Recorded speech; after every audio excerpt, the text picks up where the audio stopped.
The next component, with social justice. What I ask us to consider, today's theme was around stories. What stories are told in your classrooms? Who are the central figures? Whose story is missing? Who seems to have power? And what I mean that is not just curricular, but pedagogical.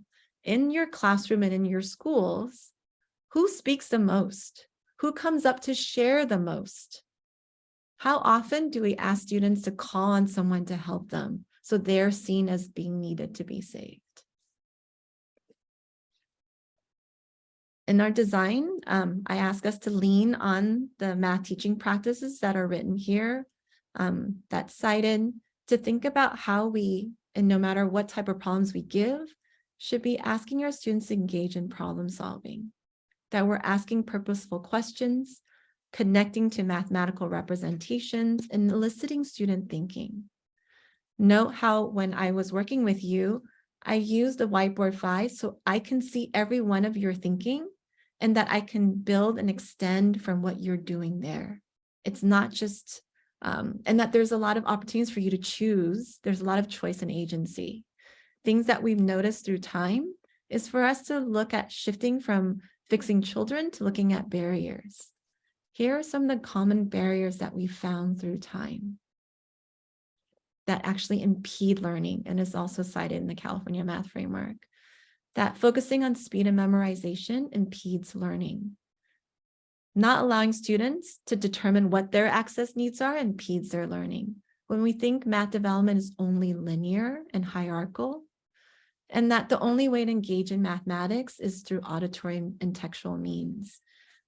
Here's the UDL framework that if you have had a chance to use at your school, later I'm going to share a Google folder that allows you access to it for you to think about how UDL can be used to support you. And this idea of connecting across mathematical representations. I'm going to end by showing with you a few of the images and activities and how it applies to this idea of allowing students to engage in mathematics that honors their agency and is not linear by development.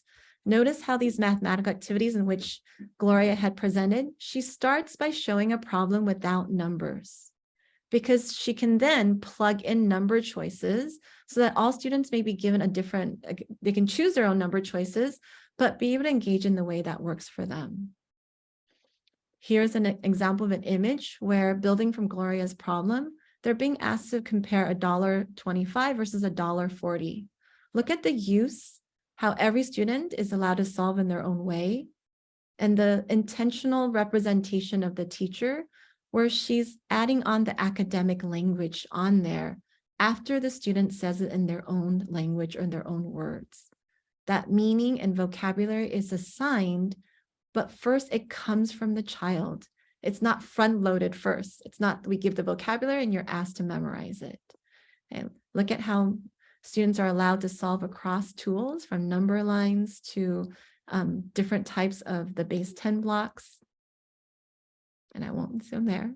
And here's a set of virtual manipulatives you'll have access to later on. And these are things that we're using in our classrooms as well.